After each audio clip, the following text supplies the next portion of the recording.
আজ ভার্সিটির প্রথম দিন আমার। নতুন ব্যাগ, নতুন জামা, মুখে টেনশনের ছাপ। এটাই হচ্ছে আমি। মানে আমি হচ্ছে গল্পের নায়ক। নাম সাগর।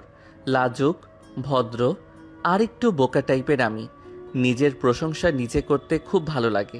কিন্তু এত মস্ত বড় গেটের সামনে দাঁড়িয়ে আছি। আব্বু তো বলেছিল যে এই ভার্সিটির ভিতরে প্রবেশ করলে নাকি আমি অনেক বড় হয়ে যাব। কিন্তু এই গেট পার হতেই তো আমার পেট গুড়গুড় করা শুরু করছে। এইসব মনে মনে বলতেছে সাগর, আর এক পা দু পা করে সামনের দিকে এগিয়ে যাইতেছে। হঠাৎ গাছতলা থেকে তিনজন ছেলে সাগরকে ডাক দিয়ে বলতে লাগলো, এই ভাই থামেন, আপনাকে দেখে তো নতুন নতুন লাগতেছে। সাগর কিছুটা ভয় পেয়ে আমতা আমতা করতে লাগলো। জি মানে না, মানে হ্যাঁ, আমি এই কলেজে নতুন। সাগরের এরকম ভয় পাওয়া দেখে তিনজন ছেলে হাসতে লাগলো আর সাগরকে উদ্দেশ্য করে বলতে লাগলো, আরে ভাই দাঁড়াও, কোথায় যাইতেছো? আমাদের কথাগুলো তো শুনে যাও। কথা না শুনেই চলে যাইতেছো? হ্যাঁ ভাই বলেন, কি বলবেন? আগে আমাদের পাস হয়ে সালাম করো, তারপর একটা গান গাইতে হবে। গানটা হচ্ছে, আমি ছোট্ট একটা ছেলে, সিনিয়র ভাইয়েরা আমাকে র্যাগিং করতে ভালোবাসে, তাই আমি র্যাগিং খেতে ভালোবাসি। এইদিকে সাগর মাথা নিচু করে মনে মনে বলতে লাগলো, আমাকে তো এইগুলো আব্বু বলে দেয় নাই আসার সময়। ওরা আমাকে এগুলো বলতেছে কেন? সাগর কিছু বলতে যাবে এমন সময় পিছন থেকে একটা মেয়ে বলে উঠল, কিরে শিমুল, নয়ন, রাফি, তোদেরকে না বারণ করেছি নতুন যারা আসবে তাদেরকে র্যাগিং না করার জন্য? তাহলে এই ছেলেটাকে র্যাগিং করছিস কেন তোরা? নদী আপু, আমরা এই ছেলেটাকে র্যাগিং করতেছি না, তাকে এই কলেজের নিয়মকানুন বুঝিয়ে দিতেছি, যাতে সে এই কলেজে যদি বিপদে পড়ে তাহলে তোমার কাছে আসার জন্য। এইসব কিছু বুঝছিস তো? ভাই আপনি এত মিথ্যা কথা বলেন কেন? আপু, এই তিনজন ছেলে আমাকে র্যাগিং করেছিল, কিন্তু র্যাগিং করার আগে আপনি চলে এসেছেন। আরে ভাই মিথ্যা কথা বলছিস কেন? তোরে 10 টাকার চকলেট এনে খাওয়াবো, মিথ্যা কথা বলিস না, যা এখান থেকে। সাগর চলে যেতে যাবে এমন সময় নদী সাগরকে ডাক দিয়ে বলতে লাগলো, এই ছেলে এখানে দাঁড়া, কোথায় যেতেছিস? আমার সাথে এখনো কথা শেষ হয় নাই। আমার কথা শেষ হবে, এরপর তুই এখান থেকে যেতে পারবি। সাগর আবারও পিছনে ফিরে দাঁড়ালো। এইদিকে নদী শিমুলের গালে ঠাস করে জ্বর মেরে বলতে লাগলো, তোকে কে বারবার বারণ করেছি? তোদেরকে বারবার বারণ করেছি তোরা র্যাগিং করবি না, তবুও র্যাগিং করছিস। সেটার জন্য আজকে বেশি কিছু করলাম না, জাস্ট তোকে একটা চড় মারলাম। আর বাকি দুইজন আশা করি ঠিক হয়ে যাবি। আর এই ছেলে, তোমাকে দেখে তো মনে হচ্ছে বেশ ভালোই পোশাক আশাক, খুব ভালো। এরকম হাবা গোবা ভাবে থাকো কেন? আসলে আপু, আমি তো এই কলেজে নতুন, আর আমার আব্বু বলে দিয়েছে যে কলেজে ঢুকলে নাকি আমি অনেক বড় হয়ে যাব। আরে বেটা, কলেজে মানুষ এসে স্মার্ট হয়, বড় হয় না। আর বড় হয় ক্লাসের দিক দিয়ে। তুই যেই বড় হওয়ার কথা বলতেছিস, এটা বড় হওয়া না।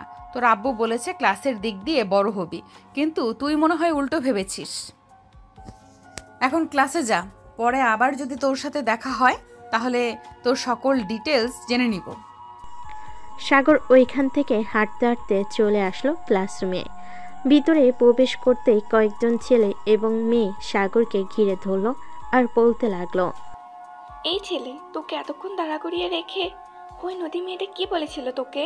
কিন্তু আমি তো আগের মতো আছি, একটু তো বড় হই নাই, তেমন কিছু বলে নাই তো।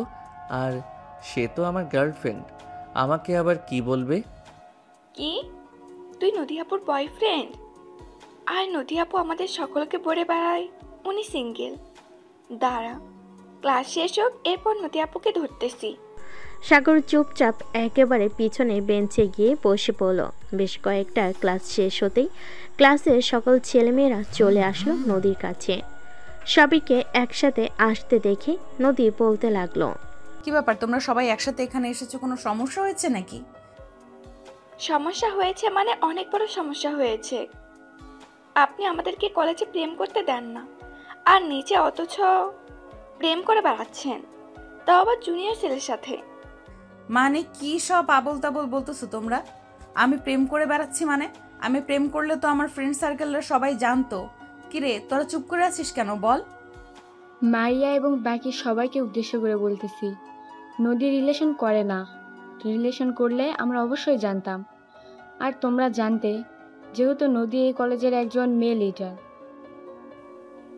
তাহলে ওই ছেলেটা বললো কেন যে নদী আপু ওই ছেলেটার গার্লফ্রেন্ড? কেউ তো আর ইচ্ছে করে নিজের পায়ে কুড়াল মারবে না। নিশ্চয়ই নদী আপু রিলেশন করে, তা না হলে ছেলেটা বলতো না। কোন ছেলেটা বলেছে? তাকে নিয়ে আসো তো এখানে, আমিও দেখতে চাই তার কত বড় কলিজা। সে আমাকে বলে আমি নাকি তার গার্লফ্রেন্ড। 19টা বছর একা কাটিয়ে দিয়েছি, আর এখন কিনা শুনতে হচ্ছে আমার বয়ফ্রেন্ড আছে। এই, তোমরা কয়েকজন যাও তো, ক্লাস থেকে ছেলেটাকে নিয়ে আসো। কয়েকজন ছেলে মেয়ে চলে আসলো ক্লাসরুমে। এসে দেখে সাগর চুপচাপ বসে চকলেট খাচ্ছে আর ফোন টিপতেছে। সাগরকে দেখে একজন ছেলে বলতে লাগলো, এই ছেলে, চল আমাদের সাথে। নদী আপু তোকে ডেকেছে আজকে, তোর হাড়গুড্ডি ভেঙে ফেলবে। আরে ভাই, এসব কি বলতেছেন?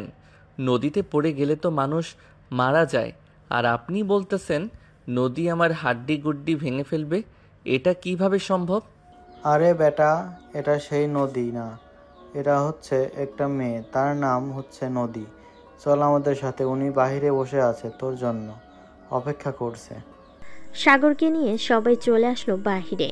নদীর সামনে এসে দাঁড়াতেই নদী বলতে লাগলো, কিন্তু তুই সেই ছেলেটা না, আজকে নতুন কলেজে এসেছিস? হ্যাঁ, আমি সেই ছেলেটা, আজকে নতুন কলেজে এসেছি। আপনি নাকি আমাকে ডেকেছেন? হ্যাঁ, আমি তোকে ডেকেছি। তুই সবাইকে কি বলে বেড়াচ্ছিস? আমি নাকি তোর গার্লফ্রেন্ড? তুই নাকি এইসব বলতেছিস সবাইকে? আরে আপু, ওরা আমার পুরো কথা না শুনেই আগে আগে বলা শুরু করে দিয়েছিল যে আপনি আমার গার্লফ্রেন্ড, পরে আর আমি বাকি কথা বলতে পারি নাই। বাকি কথাটা কি সবার সামনে বল, আর আমার কাছে মাফ চা।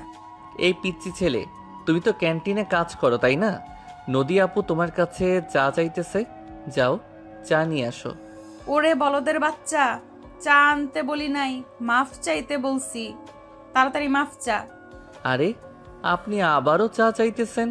এই দাঁড়িয়ে আছিস কেন? যা তাড়াতাড়ি চা নিয়ে আয়। এবার নদী কিছুটা রেগে গিয়ে সাগরের শার্টের কলার টেনে ধরে সাগরের মুখটা তার সামনে নিয়ে বলতে লাগলো, আমি কি তোর বউ নাকি যে আমার সাথে মস্করা করতেছিস তুই? এটা বলতে না বলতেই সাগর নদীকে জড়িয়ে ধরে নদীর ঠোঁটের সাথে তার ঠোঁট একত্রিত করে কামড়ে ধরল। এদিকে বাকি সবাই তো পুরাই অবাক। নদী সাগরকে সরানোর চেষ্টা করতেছে, কিন্তু সাগর সরতেছে না। বেশ কিছুক্ষণ এভাবে থাকার পর সাগর ছেড়ে দিল। নদী ছাড়া পেয়ে সাগরের সামনে এসে ঠাস ঠাস করে সাগরের গালে কয়েকটা চড় বসিয়ে দিল আর বলতে লাগলো, তোর মতো লুচ্চা ছেলেকে আমি যদি 1 মিনিটের মধ্যে এই কলেজ থেকে না বের করেছি, তাহলে আমার নাম নদী না। 1 মিনিট? ঠিক আছে, আমি ঘড়ির টাইম গুনতেছি। জাস্ট 1 মিনিট পার হয়ে গেলে পরে কিন্তু আমাকে আর বের করতে পারবেন না। আপনার টাইম শুরু হয়েছে। এই বলে সাগর টাইম গুনতে লাগলো। এদিকে নদী সাগরের টাইম গোনা দেখে আরো রেগে গেল আর বলতে লাগলো, তোর টাইম গোনা বের করতেছি, দাঁড়া তুই এখানে। এবার সাগর নদীর মুখে তাকিয়ে দেখে নদীর মুখ পুরো লাল হয়ে গেছে। এটা দেখে সাগর এক দৌড়ে চলে আসলো কলেজের বাহিরে। পিছনে তাকিয়ে দেখে নদী তার পিছন করতেছে। এটা দেখে সাগর দৌড়াতে দৌড়াতে অলিগলি দিয়ে চলে আসলো তার বাড়িতে। দরজার সামনে দাঁড়িয়ে কুকুরের মতো হাঁপাচ্ছে আর মনে মনে বলতেছে, যাক, আমাকে তো আর কেউ বোকাশোকা বলতে পারবে না। এখন তো আমি কলেজের লেডি ডনকে লিপ কিস করেছি, কালকে জানি কি হয়। থাক, কালকে আর কলেজে যাব না, কালকের পরের দিন যাব। এখন রুমে গিয়ে একটু ডিস্টার্ব নেই। এক দৌড়ে 1 কিলোমিটার পথ এসেছি, আল্লাহ বাঁচাইছে আমারে। এই বলে সাগর বাড়ি কলিং বেল দিল। বেশ কিছুক্ষণ পর সাগরের আম্মু এসে দরজা খুলে দিল আর বলতে লাগলো, সাগরের আম্মু, নায়কের আম্মু। কি রে সাগর, আজকে কি তোর ক্লাস শেষ নাকি? এত তাড়াতাড়ি চলে আসলি যে? আম্মু, তুমি জানো না তোমার ছেলে পড়ালেখায় পিএইচডি করেছে। স্যার আমাকে দেখেই ছুটি দিয়ে দিছে আধা ঘন্টা পড়িয়ে। তাই তো আমি তাড়াতাড়ি চলে এসেছি। আর স্যার বলেছে যে কালকে না যাওয়ার জন্য, কালকে নাকি আমার ছুটি। স্যারেরা তো কখনোই এসব বলে না। নিশ্চয়ই তুই কিছু করেছিস, তাই তো এসব বলেছে। আচ্ছা যা, এখন ফ্রেশ হয়ে আয়, আমি টেবিলে খাবার রেডি করতেছি। সাগর কিছু না বলেই চলে গেল তার রুমে। এইদিকে নদী বসে আছে গাছতলায় আর রাগে সাপের মতো ফুসফুস করতেছে। এইদিকে মারিয়া অনেক বোঝানোর চেষ্টা করতেছে নদীকে, কিন্তু নদীর মাথা এখনো পুরাই গরম। দেখ মারিয়া, আমাকে বিরক্ত করবি না, এখান থেকে চলে যা। তোদেরকে আবার কখন কি বলে বসি তার কোনো ধারণা নেই। আমাকে বিরক্ত না করে ওই ছেলের বাড়ির অ্যাড্রেস তাড়াতাড়ি খুঁজে নে। আমাকে লিপ কিস করেছে, আজ পর্যন্ত এই নদীর গায়ে কেউ হাত দিতে পারে নাই, সেইখানে কিনা এই ছেলে আমাকে লিপ কিস করেছে। তার তো একটা শাস্তি হবেই হবে। আচ্ছা তুই শান্ত হয়ে এখানে বস, আমি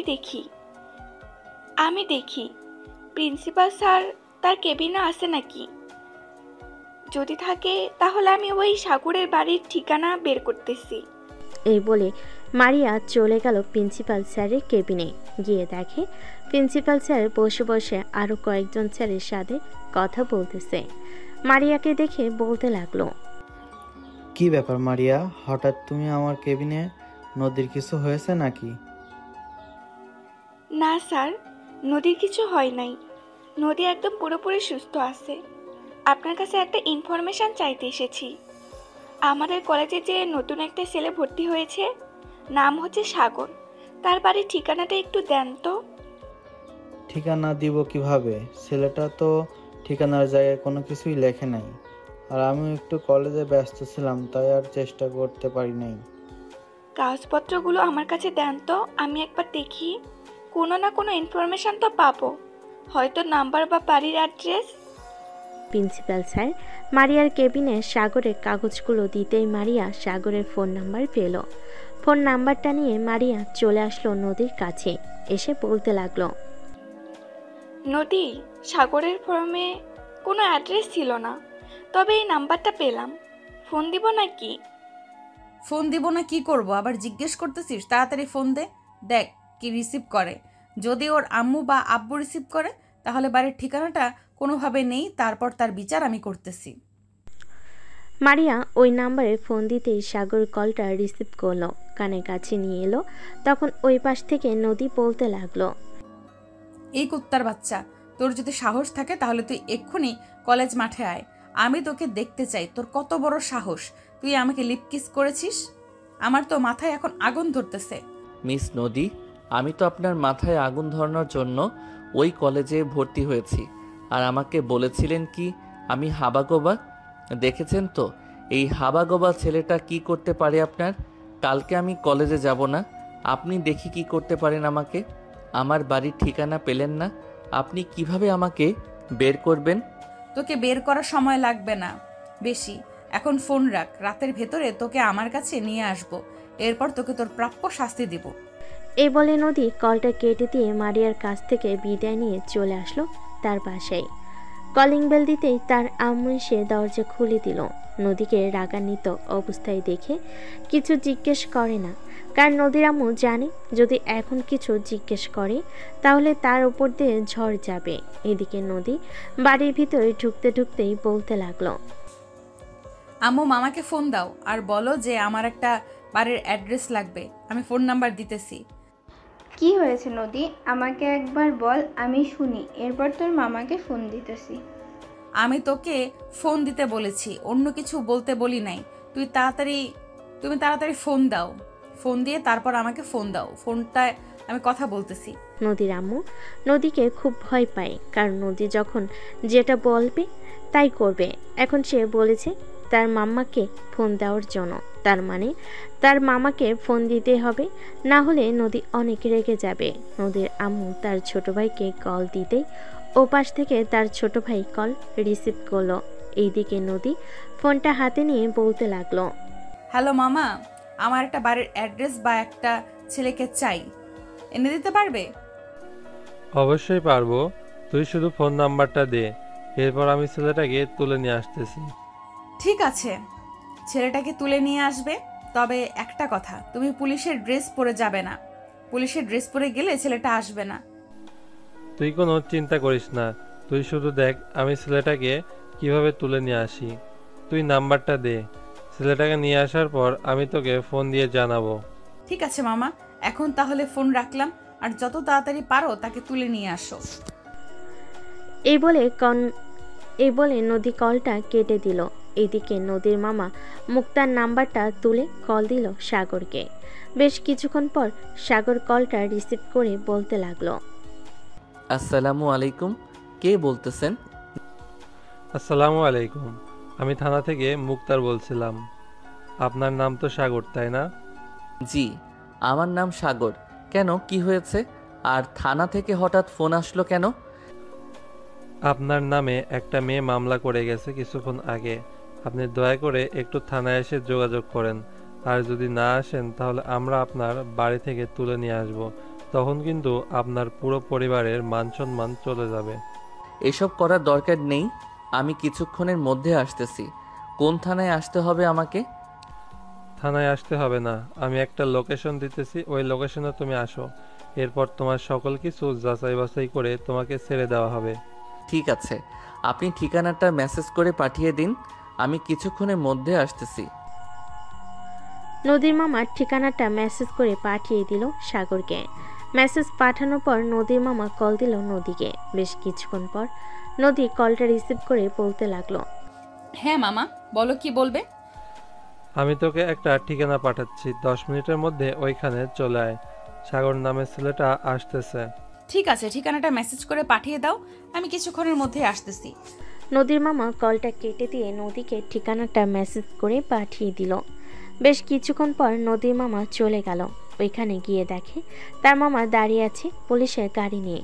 নদী তার মামাকে উদ্দেশ্য করে বলতে লাগলো, মামা, সাগর কি এখনো আসে নাই? না, সাগর এখনো আসে নাই। তুই গাড়িতে বস, কিছুক্ষণের মধ্যে চলে আসবে। নদী গাড়িতে বসে ফোন টিপতে লাগলো। বেশ কিছুক্ষণ পর সাগর আসলো।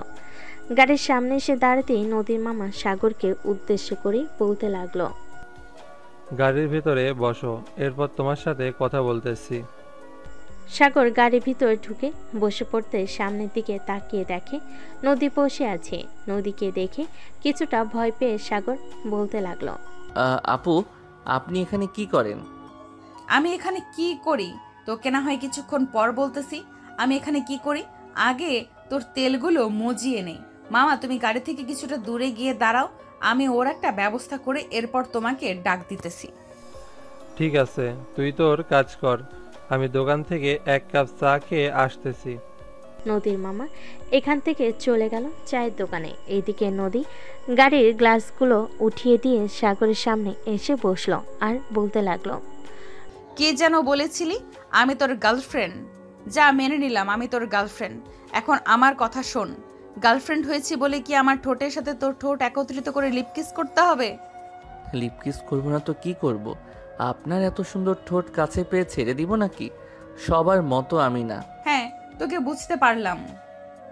এখন সবার মতো তুই না। এখন বল, আমার লিপকিস আমাকে ফিরিয়ে দিবি কি করে? মামা দোকানে গেছে, 10 মিনিট সময় দিলাম, আমার লিপকিস আমাকে ফিরিয়ে দে। আর আমাকে জড়িয়ে ধরেছিস, সেটার জন্য তোকে শাস্তি পেতে হবে, অনেক বড় শাস্তি পেতে হবে। সবার আগে আমার লিপকিস ফিরিয়ে দে। লিপকিস করেছি, লিপকিস আবার ফিরিয়ে দেওয়া যায় নাকি? আমি লিপকিস ফিরিয়ে দিতে পারবো না, এসব ফিরিয়ে দেওয়া যায় না। আপনাকে জড়িয়ে ধরেছি, এটা শাস্তি দিতে পারেন, আর সাথে কিস করেছি, এটা শাস্তিও দিতে পারেন।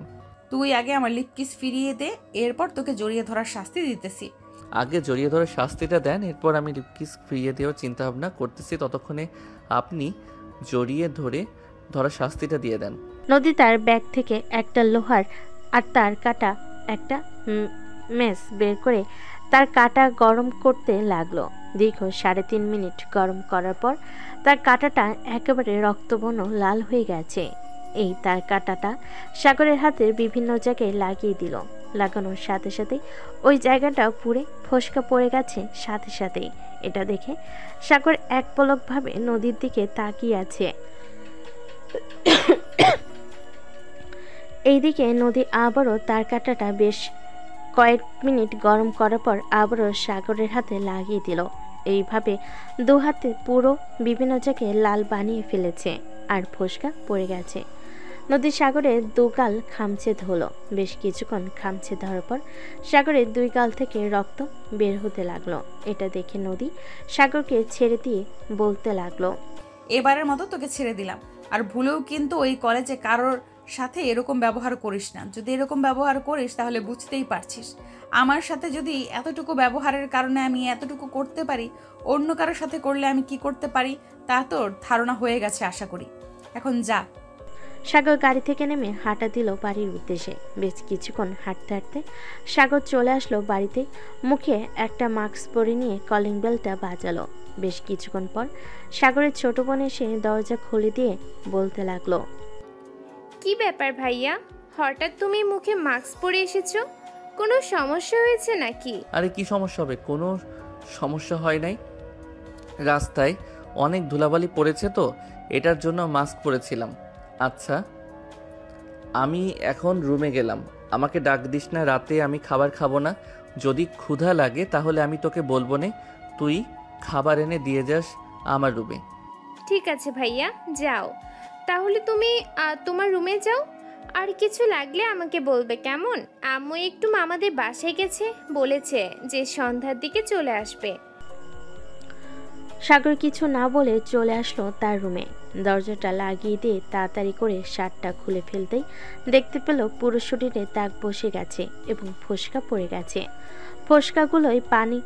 ফোসকাগুলোর জায়গায় জায়গায় পানি এসে গেছে।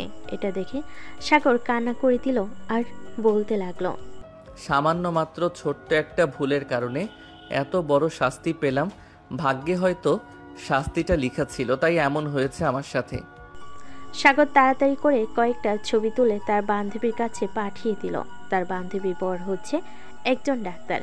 বেশ কিছুক্ষণ পর সাগরের বান্ধবী পিকগুলো দেখে বলতে লাগলো, কিরে সাগর, তোর হাতের এই রকম অবস্থা হয়েছে কিভাবে? তুই কি এমন কাজ করেছিস যে তোর হাতের এরকম অবস্থা হয়েছে? আর বলিস না, বাড়িতে একটু কাজ করছিলাম তো হঠাৎ চুলায় বাড়ি মারতেই এই রকম অবস্থা হয়েছে। আচ্ছা তুই তোর বরকে এই পিকগুলো দেখিয়ে আমাকে কিছু ওষুধপত্রের নামগুলো বল, অনেক জ্বালাপোড়া করতেছে, তাড়াতাড়ি ওষুধ আনতে হবে গিয়ে। আচ্ছা তুই আমাকে কিছুক্ষণ সময় দে, আমি বলছি কি কি ওষুধ আনতে হবে। সাগরের বান্ধবী বেশ কিছুক্ষণ পর ওষুধের নাম পাঠিয়ে দিল।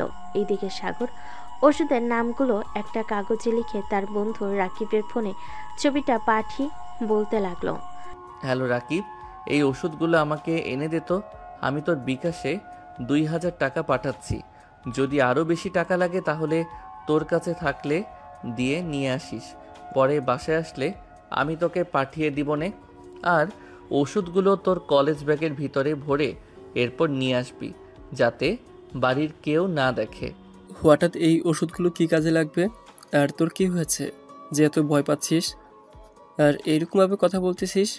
আরে কিছু হয় নাই, আর কই ভয় পাচ্ছি, তুই ওষুধগুলো এনে দে, আমায় একটু দরকার আছে। আচ্ছা আমি এনে দিব নে, 1 ঘন্টা পরে আমি তোদের বাসায় আসতেছি ওষুধগুলো নিয়ে। আমি এখন পড়াইতেছি। আচ্ছা তুই ওষুধগুলো কেনার পর আমাকে একবার ফোন দিস। ঠিক আছে, ফোন দিব নে, এখন ফোন রাখলাম। সাগর কলটা কেটে দিয়ে বিছানায় শুয়ে শুয়ে ফোন টিপতে লাগলো। এদিকে নদী বাসায় এসে তার রুমে বসে কল দিল তার বান্ধবী মারিয়াকে আর বলতে লাগলো, তোর ফোনে একটা ভিডিও পাঠিয়েছি, ভিডিওটা দেখ কেমন হয়েছে আমাকে জানা। আচ্ছা আমি জানাইতেছি। মারিয়া কলটা কেটে দিয়ে ভিডিওটা দেখে পুরো অবাক হয়ে গেল আর সাথে সাথে ফোন দিল নদীকে। এদিকে নদী কলটা রিসিভ করে বলতে লাগলো, দেখেছিস ভিডিওটা কেমন হয়েছে বল? এটা একদম তুই ঠিক করিস নাই। জানিস তোর এটার কারণে ছেলেটার কি হতে পারে? আরে কোনো কিছুই হবে না, ওর মতো কত ছেলেকে আমি এরকম করেছি, সব ছেলে একদম ঠিকঠাক আছে, সেও ঠিকঠাক থাকবে, দেখে নিস। কালকে কলেজে যাবে। তোর সাথে এখন আমার কথা বলতে ইচ্ছে করতেছে না, ফোন রাখ। এই বলে মারিয়া কলটা কেটে দিল। এদিকে মারিয়া খুব চিন্তায় পড়ে গেল, কারণ সে জানে হাতে ফোসকা পড়ে গেলে কিরকম জ্বালা পোড়া করে আর এ কেমন লাগে। আর কেমন লাগে এই সব কিছু ভাবতে ভাবতে মারিয়া সাগরের নাম্বারে কল দিল। এদিকে সাগর অজানা নাম্বার দেখে কলটা রিসিভ করলো না, কারণ আবার যদি কোনো সমস্যায় পড়ে এটার জন্য। বেশ কয়েকবার মারিয়া সাগরের নাম্বারে কল দিল, কিন্তু সাগর একবারও কল রিসিভ করলো না। দীর্ঘ 1 ঘন্টা পর রাকিব সবগুলো ওষুধ নিয়ে চলে আসলো সাগরের রুমে। দরজায় কয়েকবার টোকা দিতে ভিতর থেকে সাগর বলতে লাগলো, সে এসেছে। আরে শালা, আমি এসেছি, দরজা খোল। সাগর দরজা খুলে তাড়াতাড়ি করে রাকিবকে রুমের ভিতরে ঢুকিয়ে নিল আর সাথে সাথে দরজাটা আটকে দিল। রাকিব সাগরের মুখের দিকে তাকিয়ে অবাক হয়ে রইল আর বলতে লাগলো, কিরে সাগর, তোর মুখের এরকম অবস্থা কেন? তোর মুখের এরকম অবস্থা কে করেছে? সেসব না হয় পরে জানতে পারবি, এখন এক কাজ কর, মলমগুলো আমার হাতে লাগিয়ে দে। এই বলে সাগর তার শার্ট পুরোটা খুলে ফেলতে রাকিব আরো অবাক হয়ে গেল আর হাতের দিকে তাকিয়ে রাকিব বারবার সাগরকে জিজ্ঞেস করতেছে এরকম কিভাবে হয়েছে, কিন্তু সাগর কোনো কিছুর উত্তর দিতেছে না। সবকিছু লাগানো শেষ হয়ে যেতেই সাগর রাকিবকে উদ্দেশ্য করে বলতে লাগলো, শোন, তুই এখন বাসায় চলে যা, আর আমার কি হয়েছে এটা কাউকে বলবি না। যদি নিচে আম্মু আব্বু বা সাইমা যদি জিজ্ঞেস করে কি হয়েছে আমার, তাহলে বলবি কিছু হয় নাই। তোর ট্রিটমেন্ট দরকার, ট্রিটমেন্ট না পাইলে এগুলো অনেক সমস্যা করবে। চল, তোকে ডাক্তারের কাছে নিয়ে যাই। আর এই ওষুধগুলো কে দিয়েছে? এইগুলো আমাদের বেস্ট ফ্রেন্ড আয়না আছে না, তার জামাই তো একজন ডাক্তার, তার জামাই দিয়েছে। আচ্ছা, তাহলে 2-3 দিন এইগুলো ব্যবহার কর, দেখি কি পর্যায়ে যায়। যদি ভালো না হয় তাহলে তোকে ভালো একটা ডাক্তারের কাছে নিয়ে যেতে হবে। আর তুই এই 2-3 দিন কলেজে যাওয়ার দরকার নেই। আমি না হয় আন্টিকে বলবো না, কলেজে ক্লাস হয় না, এটার জন্য কেউ কলেজে যায় না। না, আমাকে বাড়ি থেকে বের হয়ে যেতে হবে সকালবেলা, না হলে সারাদিন ঘরে বসে থাকলে আম্মু টের পেয়ে যাবে আমার কিছু হয়েছে। সারাদিন না হয় কলেজে না গিয়ে ঘোরাঘুরি করব, এরপর বিকেলবেলা বাড়িতে চলে আসব। ঠিক আছে, তোর কাছে যেটা ভালো মনে হয় ওইটাই করব। এখন তাহলে আমি যাই, আর যদি কিছু প্রয়োজন হয় তাহলে আমাকে ফোন দিবি। ঠিক আছে, তুই যা তাহলে। তোর যদি কিছু প্রয়োজন হয় তাহলে আমি তোকে সাথে সাথে ফোন দিব। রাকিব চলে যেতে সাগর আবার আগের মতো করে দরজা আটকে দিয়ে বিছানায় শুয়ে রইল। কখন যে ঘুমিয়ে গেছে খেয়াল নেই তার। এদিকে নদী সোফায় বসে টিভি দেখতে দেখতে তার আম্মুকে উদ্দেশ্য করে বলতে লাগলো, আম্মু, তোমাকে একটা ভিডিও দেখাচ্ছি, ভিডিওটা দেখে বলো তো কেমন হয়েছে ভিডিওটা। ঠিক আছে, দেখা ভিডিওটা, দেখি কি ভিডিও দেখাবি। নদীর আম্মু ভিডিওটা দেখে পুরো অবাক হয়ে গেল। তার মেয়ে যে এতটা নিচে নামতে পারে উনি ভাবতেই পারে নাই। নদীর আম্মু বসা থেকে উঠে দাঁড়ালো, ফোনটা ছুঁড়ে মেরে বলতে লাগলো, তোর মতো মেয়েকে জন্ম দিয়ে আমি পাপ করেছি। তুই ছেলেটার কি অবস্থা করেছিস একবার দেখেছিস? এতে ছেলেটার কত বড় ক্ষতি হতে পারে। এখন যদি এই ছেলেটার একটা দুর্ঘটনা ঘটে যায় তাহলে এটার দায়ভার কে নেবে? তোর মামা কোথায় ছিল? তিনি এসব দেখে নাই তুই যখন এসব করেছিলি? না মামা, দেখা হয় নাই। তার মামা দেখলেও মামা কিছু করবে না আমাকে। আর তুমি আমার ফোন এভাবে ছুঁড়ে ফেলে দিয়েছো কেন? তুই আমার বাড়ি থেকে এখনই বের হয়ে যা, তোর মতো মেয়ের এই বাড়িতে জায়গা নেই। আম্মু, কি বলতেছো এসব তুমি?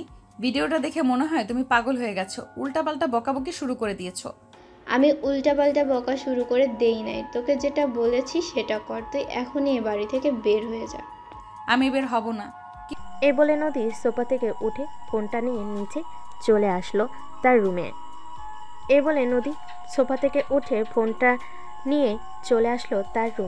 বিছানায় শুয়ে শুয়ে ফোন টিপতেছে আর ভিডিওটা দেখতেছে আর হাসতেছে। দেখতে দেখতে সন্ধ্যা পার হয়ে রাত হয়ে গেল। সাগর তার রুমে বসে আছে, এমন সময় দরজায় নক দিল। সাগর ভিতর থেকে বলতে লাগলো, আম্মু, আমি খাবার খাবো না, আমার ক্ষুধা নাই, তোমরা খাবার খেয়ে নাও। হঠাৎ তোর কি হয়েছে? খাবার খাবি না কেন? বাইরে থেকে খাবার খেয়ে এসেছিস নাকি? হ্যাঁ, বাহির থেকে খাবার খেয়ে এসেছি, আর রাকিব এসেছিল আমার জন্য খাবার নিয়ে এসেছে, পরে 2জন মিলে খাবার খেয়েছি। তোমরা খাবার খেয়ে নাও। ঠিক আছে, আমরা খাবার খেয়ে নিতেছি। আর তোর যদি ক্ষুধা লাগে তাহলে ফ্রিজ থেকে সব কিছু বের করে গরম করে খাবার খেয়ে নিস। ঠিক আছে, আমার যদি ক্ষুধা লাগে তাহলে আমি ফ্রিজ থেকে খাবার বের করে খাবার খেয়ে নিবনে। এখন যাও, আমাকে ঘুমাতে দাও। সাগরের আম্মু সাগরের রুমের সামনে থেকে চলে গেল নিচে। খাবার টেবিলে সামনে আসতে সাগরের আব্বু বলতে লাগলো, কি হয়েছে সাগরের মা? সাগর আসলো না কেন? বিকালে রাকিব এসেছিল, দুজন খাবার খেয়েছে রেস্টুরেন্ট থেকে খাবার এনে। এটার জন্য এখন নাকি তার ক্ষুধা নেই। রাকিব ভাইয়া তো এসেছিল, কিন্তু রাকিব ভাইয়ের হাতে তো কোনো খাবারের জিনিসপত্র ছিল না। আর আম্মু ভাইয়া যখন বাইরে থেকে বাড়িতে এসেছিল তখন ভাইয়া মুখে মাস্ক পরেছিল। হঠাৎ ভাইয়া মুখে মাস্ক পরেছে, এটার জন্য আমার চিন্তা হচ্ছে। হয়তো বাইরে ঘুরতে বের হয়েছিল। আর এখন তো রাস্তাঘাটে ধুলাবালুর অভাব নেই, খুব তাড়াতাড়ি ঠান্ডা লেগে যায়। না আম্মু, ভাইয়া তো বাহিরে ধুলোবালিতে খেলাধুলো করে, অভ্যেস আছে। আমার মনে হচ্ছে ভাইয়া নিশ্চয়ই কিছু একটা হয়েছে। হ্যাঁ, নিশ্চয়ই কিছু হয়েছে। আচ্ছা, সকালবেলা তো সাগর বের হবে খাবার খাওয়ার জন্য, তখন না হয় জিজ্ঞেস করা যাবে তার কি হয়েছে, সে এমন করতেছে কেন। নিশ্চয়ই নতুন নতুন প্রেমে পড়েছে, তো হয়তো এটার জন্য এরকম করতেছে। হতেও পারে, আবার নাও হতে পারে। সবে মিলে খাওয়া দাওয়া করে যে যার যার রুমে চলে গেল। রাত প্রায় 2টা। সাগর তার রুম থেকে বের হয়ে আস্তে আস্তে চলে আসলো নিচে। ফ্রিজ থেকে খাবারগুলো বের করে গরম করে লাইটের আলো দিয়ে খাবার খেতে লাগলো। হঠাৎ ঘরের লাইট জ্বলে উঠল। সাগর লাইটের সুইচের দিকে তাকাতে দেখতে পেল তার ছোট বোন দাঁড়িয়ে আছে। সাগরের মুখের এরকম অবস্থা দেখে সাইমা বলতে লাগলো, ভাইয়া তোমার মুখের এই অবস্থা কিভাবে হয়েছে, আর হাতের এই রকম অবস্থা কিভাবে হয়েছে? এটার জন্য তুমি আমাকে কাছ থেকে লুকিয়ে বেড়াচ্ছ? সত্যি করে বলো কিভাবে হয়েছে। জানি না কিভাবে হয়েছে, হঠাৎ এরকম হয়ে গেছে। এই বলে সাইমা দৌড়ে চলে গেল তার আম্মুর রুমে। তার আম্মু আব্বুকে ডেকে নিয়ে চলে আসলো নিচে। সাগরের এরকম অবস্থা দেখে সাগরের আম্মু কান্না করতে করতে বলতে লাগলো, কিরে সাগর, তোর এই রকম অবস্থা হয়েছে কিভাবে? তুই কোথায় গিয়েছিলি যে তোর এই রকম অবস্থা হয়েছে? সাগর কোনো কথা বলতেছে না দেখে সাগরের আব্বু বলতে লাগলো, সাগর সত্যি করে বলতো তোর কি হয়েছে? আর এরকম হাতে আর মুখে এই অবস্থা করেছে কে? মুখের দাগ দেখে তো মনে হচ্ছে নখের দাগ এগুলো। হ্যাঁ আব্বু, এইগুলো নখের দাগ। আর এইগুলো কিভাবে হয়েছে এটা আমি বলতে পারবো না। আর আমাকে নিয়ে চিন্তা করতে হবে না, আমি ওষুধ লাগিয়ে দিয়েছি, সুস্থ হয়ে যাব তাড়াতাড়ি। সাগর খাওয়া দাওয়া করে চলে আসলো তার রুমে। এইদিকে বাকি সবাই যার যার রুমে চলে গেল। বিছানায় শুয়ে পড়তে ঘুম চলে আসলো তার। দেখতে দেখতে রাত পার হয়ে সকাল হলো। সকাল 9টা। সাগর ঘুম থেকে উঠে ফ্রেশ হয়ে খাওয়া দাওয়া করে চলে আসলো কলেজে। গেট দিয়ে প্রবেশ করতে যাবে এমন সময় মারি এসে সাগরের পথ আটকে দাঁড়ালো আর বলতে লাগলো, সাগর, তোমার হাত দেখাও তো। তোমার হাতের অবস্থা এখন কেমন আছে? আমি দেখতে চাই। সুস্থ হয়ে যাব খুব তাড়াতাড়ি। আরে আপনি কি বলতেছেন? আমার হাতের অবস্থা মানে বুঝতেছি না কি বলতে চাইতেছেন। আমার হাতের অবস্থা তো খুবই ভালো, এই দেখেন আমার হাত খুব ভালো। দেখো, মিথ্যে কথা বলবে না। আমি নদীর ফোনে ভিডিওতে দেখেছি তোমার হাতের অবস্থা খুবই খারাপ। তুমি তোমার হাত দেখাও, আমি তোমার হাত দেখতে চাই। সাগর তার শার্টের হাতা উঠাতে যাবে এমন সময় পিছন থেকে নদী বলে উঠল, কিরে মারিয়া, তোকে বলেছিলাম না এই ছেলের কোনো কিছুই হবে না? দেখেছিস ছেলেটা একদম সুস্থ আছে। দেখ নদী, তুই একদম কথা বলবি না। তোর সাথে কথা বলতে আমার ইচ্ছে করতেছে না। তুই এখান থেকে চলে যা। হ্যাঁ হ্যাঁ, তুই কথা বল, আমি চলে যাইতেছি। নদী ওইখান থেকে চলে যেতেই মারিয়া সাগরের হাত দেখে অবাক হয়ে গেল, কারণ আগের চাইতে আরো অনেক খারাপ অবস্থা হয়ে গেছে। এটা দেখে মারিয়া বলতে লাগলো, সাগর, তুমি এক কাজ করো, একটা ভালো ডাক্তার দেখাও, না হলে তোমার এই হাতের অবস্থা দিন দিন আরো খারাপ হয়ে যাবে। আমি ওষুধ এনেছি, দেখি কি হয় কয়েকটা দিন ওষুধ খেয়ে। ঠিক আছে, এখন তুই ক্লাসরুম থেকে যা, আর বাহিরে বের হবি না বেশি। 2-3টা ক্লাস করে এরপর বাসায় চলে যাবি। ঠিক আছে আপু। সাগর চলে আসলো ক্লাসরুমে। বেশ কিছুক্ষণ বসে থাকার পর স্যার ক্লাসে এসে ক্লাস করাতে লাগলো। এদিকে নদী সবার সাথে বসে বাহিরে আড্ডা দিতেছে আর বলতেছে, কালকে যে আমাকে সাগর কিস করেছিল আর জড়িয়ে ধরেছিল, এটার শাস্তি সে পেয়ে গেছে। তোরা সবাই ভিডিওটা দেখতে চাস নাকি সাগরের কি অবস্থা করেছি? হ্যাঁ, আমরা সবাই ভিডিওটা দেখতে চাই। আমরাও দেখব সাগরের কি অবস্থা করছো। নদী তার ব্যাগ থেকে ফোনটা বের করে ভিডিওটা দেখাতে লাগলো। বেশ কিছুক্ষণ সবাই ভিডিওটা দেখার পর নদীর হাতে ফোন দিয়ে সবাই চলে যেতে লাগলো। এটা দেখে নদী সবাইকে উদ্দেশ্য করে বলতে লাগলো, কি ব্যাপার, তোমরা সবাই চলে যেতেছো কেন? জাস্ট কিস আর জড়িয়ে ধরেছে, এটার জন্য যদি এরকম শাস্তি হতে পারে তাহলে আমরা তো আপনার বেস্ট ফ্রেন্ড বা ক্লাসমেট, আমাদের শাস্তি তো আরও দ্বিগুণ হবে। তার চাইতে ভালো আমরা আপনার থেকে দূরে থাকি। আরে আমি তোমাদের কেন কিছু করব? তোমরা যদি কিছু অন্যায় না করো, সাগর তো অন্যায় করেছে, এটার জন্য সাগর তার প্রাপ্য শাস্তি পেয়েছে। তোমরা এত ভয় পাচ্ছ কেন? তোমাদেরকে কিছু করব না। তবুও সবাই মানতে নারাজ ওইখান থেকে চলে গেল যার যার ক্লাসরুমে। এদিকে সাগরে কয়েকটা ক্লাস শেষ করে চলে আসলো বাহিরে। বেশ কিছুক্ষণ আশেপাশে ঘোরাঘুরি করার পর সাগর চলে গেল তাদের বাসায়। কলিং বেল দিতে তার আম্মু এসে দরজা খুলে দিল। সাগর সোজা চলে আসলো তার রুমে, ফ্রেশ হয়ে বসে আছে। এমন সময় তার আম্মু তার জন্য খাবার নিয়ে আসলো। এটা দেখে সাগর বলতে লাগলো, আরে আম্মু, খাবার উপরে নিয়ে এসেছো কেন? আমি তো এখনই নিচে যাইতাম খাবার খাওয়ার জন্য। তুই অসুস্থ, এটার জন্য আমি নিয়ে আসলাম খাবারগুলো। হা কর, আমি খাইয়ে দিতেছি। সাগরে আম্মু সাগরকে খাওয়াই দিতে লাগলো। খাওয়া দাওয়া শেষ করে বসে আছে সবাই। এমন সময় সাগরের রুমে প্রবেশ করলো সাইমা আর বলতে লাগলো, ভাইয়া ভাইয়া, তোমাদের জন্য একটা সুখবর আছে। এই দেখো, আমি গোল্ডেন A+ পেয়েছি। আলহামদুলিল্লাহ, অনেক ভালো নাম্বার পেয়েছিস। যেহেতু ভালো নাম্বার পেয়েছিস তাহলে মিষ্টি কই? মিষ্টি খাওয়া আমাকে এনে।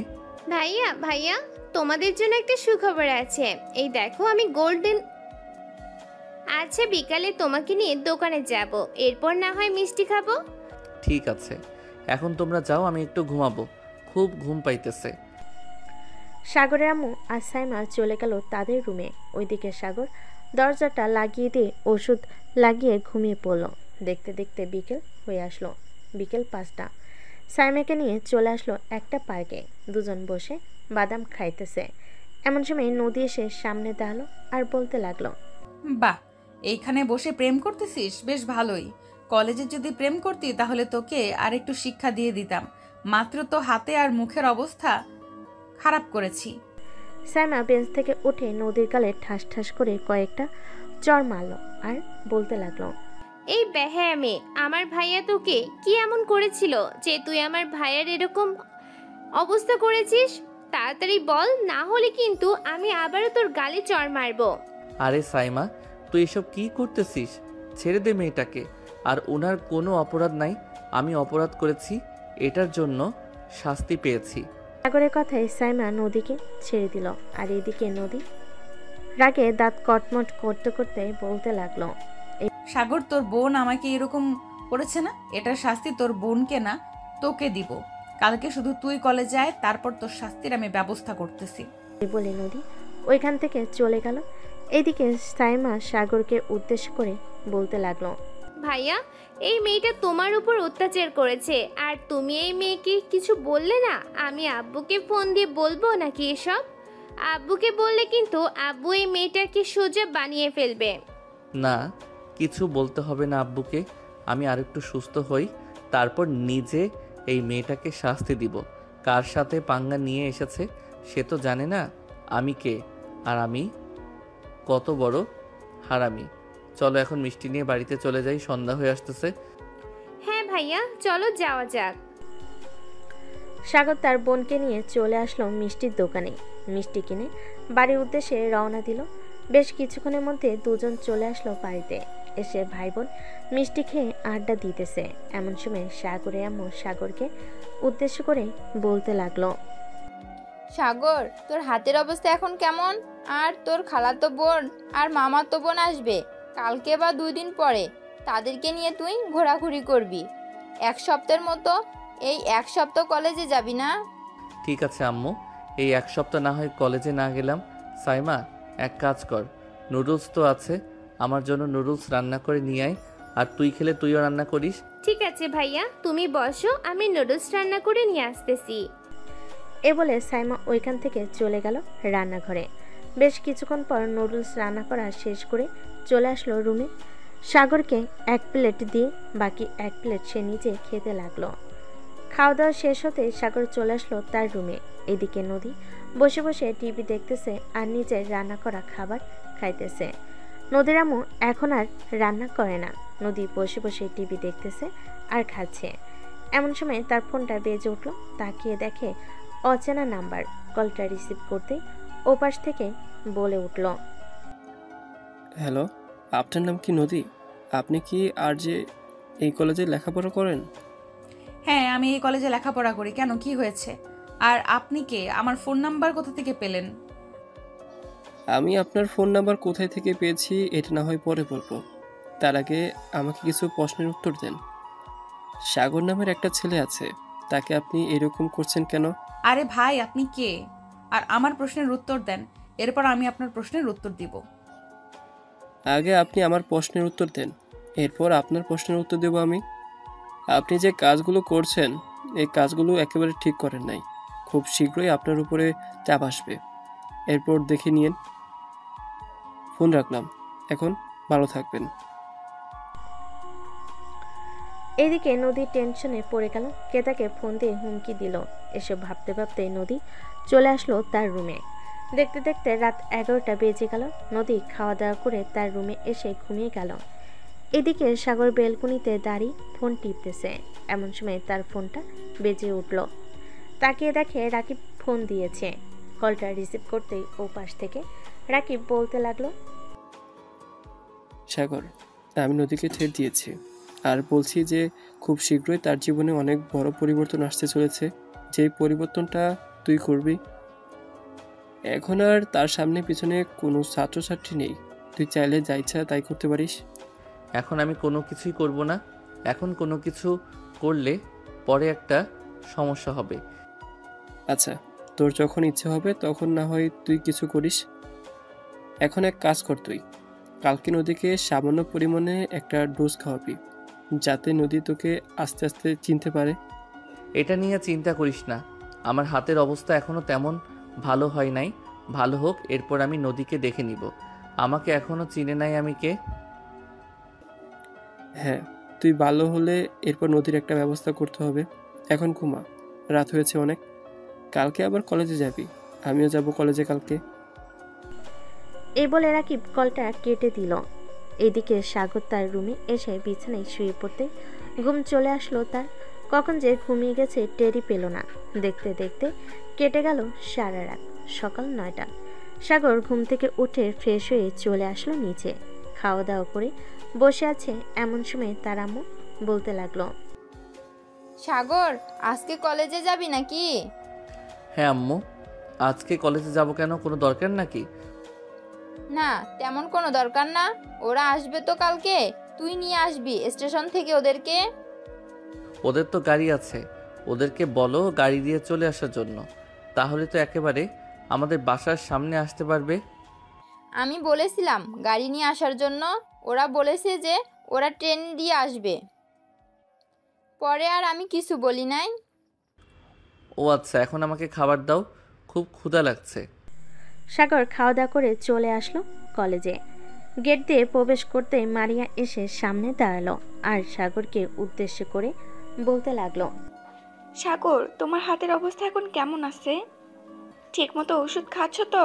হ্যাঁ মারিয়া আপু, এখন আলহামদুলিল্লাহ ভালো আছি। আর আপনি আমাকে এসব জিজ্ঞেস করবেন না। আপনি আমার ফ্রেন্ড, নদীর সাথে থাকেন। আমি আর নদীর সাথে চলাচল করি না, এখন নদীর থেকে অনেকটা দূরে থাকি। চলো, আজকে ক্লাস করব না, তোমাকে নিয়ে ঘুরতে যাব। আরে কি বলেন আপু, আমি আপনার সাথে ঘুরতে যাব কেন? আপনার বয়ফ্রেন্ড আছে, তাকে নিয়ে যান, আমাকে নিয়ে যাবেন কেন? আমার বয়ফ্রেন্ড নেই। বয়ফ্রেন্ড থাকলে এতক্ষণে আমি তার সাথে ঘোরাঘুরি করতাম। তোমাকে অফার করতাম না ঘোরাঘুরি করার জন্য। সরি, আমি যেতে পারবো না। এ বলে সাগর ওইখান থেকে চলে আসলো তার ক্লাসরুমে। এসে দেখে রাকিব বসে আছে। রাকিবকে দেখে সাগর রাকিবের পাশে গিয়ে বসে পড়ল। রাকিব সাগরকে উদ্দেশ্য করে বলতে লাগলো, কিরে সাগর, মারিয়া তোকে কি বলছিল তখন? কি আর বলবে, আমাকে ঘোরাঘুরি করার অফার করেছিল, আমি যাই নাই। আমি বলছি যে আমি যেতে পারবো না। ও আচ্ছা, ভালো কাজ করছিস। সবগুলো একই গলের গুরু। তোকে ঘুরতে নিয়ে গিয়ে পরে ফাঁসিয়ে দিবে। এমনিতেই তো এক গুরু তোর পিছনে লেগে আছে। সাগর রাকিবের সাথে কথা বলতে লাগলো। দুজন 4টা ক্লাস শেষ করে চলে আসলো বাহিরে। সাগর রাকিবকে উদ্দেশ্য করে বলতে লাগলো, কালকে থেকে আগামী 1 সপ্তাহ আমি কলেজে আসবো না রাকিব। হঠাৎ 1 সপ্তাহ কলেজ আসবি না কেন? বাড়িতে কোনো সমস্যা হয়েছে নাকি? না, বাড়িতে কোনো সমস্যা হয় নাই। আমার খালাতো বোন আর চাচাতো বোন আসবে, তো তাদেরকে একটু সময় দিতে হবে। রাকিব কিছু বলতে যাবে, এমন সময় পিছন থেকে নদী সাগরকে উদ্দেশ্য করে বলতে লাগলো, বাবা, আজকালকে তো দেখি মামাতো বোন আর চাচাতো বোনকেও সময় দিতেছে। তোদের মতো ছেলেদেরকে এরকম ভাবে অত্যাচার করার দরকার। আরেকবার সুযোগ পাই তোর এমন অবস্থা করব, তখন দেখবি। নদীর কথা শুনে রাকিব এবং দুজন রেগে গেল। সাগর নদীর সামনে এসে নদীকে জড়িয়ে ধরে তার ঠোঁটের সাথে আবারও ঠোঁট একত্রিত করে দিল। এভাবে বেশ কিছুক্ষণ থাকার পর সাগর নদীকে এক ঝাটকা মেরে ছাড়িয়ে বলতে লাগলো, এখনো সময় আছে নদী, তুই ভালো হয়ে যা। ভালো হলে তোর জন্য খুবই ভালো হবে। আর যদি ভালো না হোস তাহলে তোর ব্যবস্থা আমি নিব। সাগর, তুই এই কাজটা একদম ঠিক করলি না আজকে। দেখ শুধু তোকে কি করি আমি। শুধু তুই দাঁড়া এখানে। কাকে নিয়ে আসবি? তোর মামাকে? যা, তোর 14 গোষ্ঠীকে নিয়ে আয়। দেখি আমাকে এইখান থেকে কে নিয়ে যায়। নদী ফোন দিল তার মামাকে। বেশ কিছুক্ষণ পর তার মামা কলটা রিসিভ করে বলতে লাগলো, মামা, যেই ছেলেটাকে আমি ওই দিন শিক্ষা দিয়েছিলাম না, ওই ছেলেটা আবার আমার সাথে বেয়াদবি করেছে। আজকে ওই ছেলেটাকে আবার শিক্ষা দেবো, তুমি একটু আসো তো। দেখ, তুই শুধু আজাই রাজ ঝগড়া করিস মানুষের সাথে। আমার কাছে অনেক কমপ্লেন এসেছে। কলেজের সবাই আমার কাছে বিচার দিয়েছে তুই যার সাথে ইচ্ছা তার সাথে ঝগড়া করিস, পরে অযথা মানুষকে মারধর করিস। আমি যেতে পারবো না আজকে। ফোন রাখলাম এখন। এই বলে মুক্তার কলটা কেটে দিল। এদিকে সাগর দাঁড়িয়ে দাঁড়িয়ে হাসতেছে আর বলতেছে, কিরে, তোর মামাকে নিয়ে আসবি না? যা, নিয়ে আয়, দেখি তোর মামা আমাকে কি করে। অনেক বড় হয়ে গেছিস তাই না? কিছু বলি না দেখে। এ বলে সাগর নদীর মুখটা চেপে ধরে আবার নদী ঠোঁটের সাথে তার ঠোঁট একত্রিত করে দিল। এদিকে রাকিব বারবার অবাক হচ্ছে, কারণ সাগর কলেজের সবচেয়ে রাগী মেয়ের সাথে এরকম করতেছে। 4টিখানি ব্যাপার না এরকম করা। এদিকে নদী সাগরের মাথার চুল এবং শার্ট ধরে টানতেছে, কিন্তু সাগর তাকে ছাড়ার আর কোনো নাম গন্ধ নেই। বেশ কিছুক্ষণ এইভাবে চলার পর সাগর নদীকে ছেড়ে দিয়ে বলতে লাগলো, আজকের এই শূন্য অনুভূতির মাঝে তুমি এক অপরূপ সুন্দরী। তোমার ঠোঁটের ওই স্পর্শ আমাকে মুগ্ধ করে দিয়েছে মিস নদী। আবারও যদি কোনো একদিন দেখা পাই তাহলে আবারও তোমার ওই ঠোঁটের স্পর্শ নিব আমি। হা হা হা, ভালো থেকো, বাই। সাগর সন্ধে সন্ধে তাল মিলিয়ে কথাটা বলে ওইখান থেকে রাকিবকে নিয়ে চলে আসলো তাদের বাসায়। রুমের ভিতর রাকিব আর সাগর বসে আছে। এমন সময় রাকিব সাগরকে উদ্দেশ্য করে বলতে লাগলো, সাগর ভাই, তুই এটা কি করছিস? জানিস এটার পরিণতি কি হতে পারে? হ্যাঁ জানি এটার পরিণতি কি হতে পারে, তবে 1 সপ্তাহ তো আমাকে খুঁজে পাবে না। পাগলের মতো খুঁজবে, তবুও পাবে না। তোকে যদি জিজ্ঞেস করে তবুও বলবি না। দেখি সে আমার কি করতে পারে। আমার সাথে পাঙ্গা নিয়েছে, সে তো জানে না আমি কে। সিনিয়র হয়েছে তো কি হয়েছে। তবে রাকিব, সত্যি কথা বলতে নদীর ঠোঁটগুলো কিন্তু সেই স্বাদ ছিল। ভাই আমি কিছু জানি না। তুই যেহেতু 1 সপ্তাহ কলেজে যাবি না, আমিও কলেজে যাব না। আমাকে একা পাইলে 2টা বত্তা বানাইব। হ্যাঁ হ্যাঁ, তাই কর। তোর যাওয়ার দরকার নেই কলেজে। তুই 1 সপ্তাহ ওয়েট কর, আমি 1 সপ্তাহ পর কলেজে গেলে তোকে জানাবো। ঠিক আছে, জানিয়ে দিস আমাকে। আর ঠিকমতো ওষুধ খাবি যাতে তাড়াতাড়ি সুস্থ হয়ে যাস। এখন তাহলে আমি যাই। রাকিব চলে গেল। এদিকে সাগর বাড়িতে এসে সোফায় বসে পড়তেই তার বোন সাইমা বলতে লাগলো, ভাইয়া আমার একটা জিনিস লাগবে, এনে দিতে পারবে? মার্কেটে হয়তো পাবে না, আশেপাশের দোকানে খোঁজ করলে পাবে। কি জিনিস লাগবে তোর নাম বল, আমি দেখি চেষ্টা করে, যদি পাই তাহলে নিয়ে আসবো। সাইমা ফোন থেকে একটা ছবি বের করে দেখাতে লাগলো। এদিকে সাগর ছবিটা দেখে ছবিটা তার ফোনে নিয়ে আসলো তার রুমে। ফ্রেশ হয়ে বাহিরে চলে আসলো। কয়েকটা দোকান ঘুরতে পেয়ে গেল জিনিসটা, তারপর জিনিসটা নিয়ে চলে আসলো বাসায়। রাতে খাওয়া দাওয়া করে শুয়ে আছে, এমন সময় তার ফোনটা বেজে উঠলো। তাকিয়ে দেখে তার চাচাতো বোন কল দিয়েছে। কলটা রিসিভ করতেই ও পাশ থেকে তার চাচাতো বোন বন্যা বলতে লাগলো, সাগর, কালকে সকালে তুই 7টার দিকে রেলওয়ে স্টেশনেই থাকবি। আমরা 6:30টায় রেলওয়ে স্টেশনে পৌঁছে যাব, বা 7টা বাজবে যাইতে যাইতে। ঠিক আছে, আমি থাকবো নে, চিন্তা করতে হবে না, তোরা ঠিকঠাকভাবে আসিস।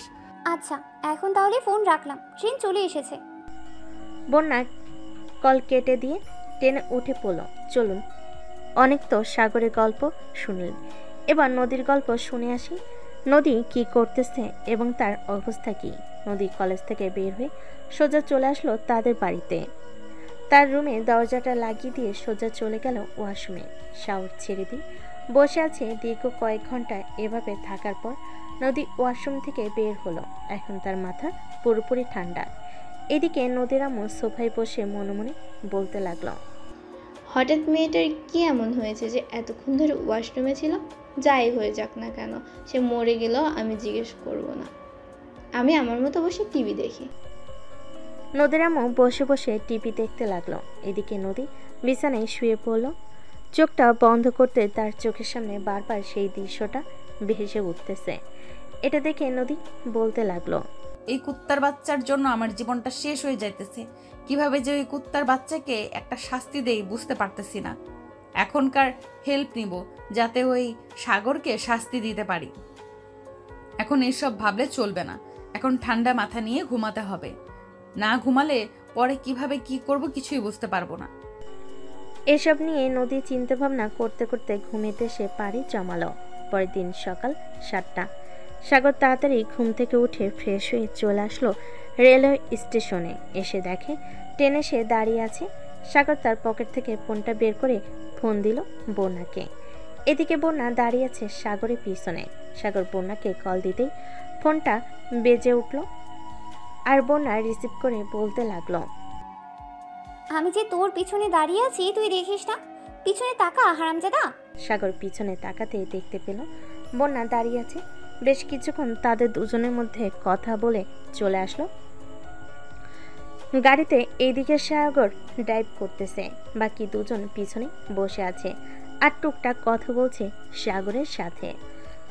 এমন সময় ঈশিতা সাগরকে উদ্দেশ্য করে বলতে লাগলো,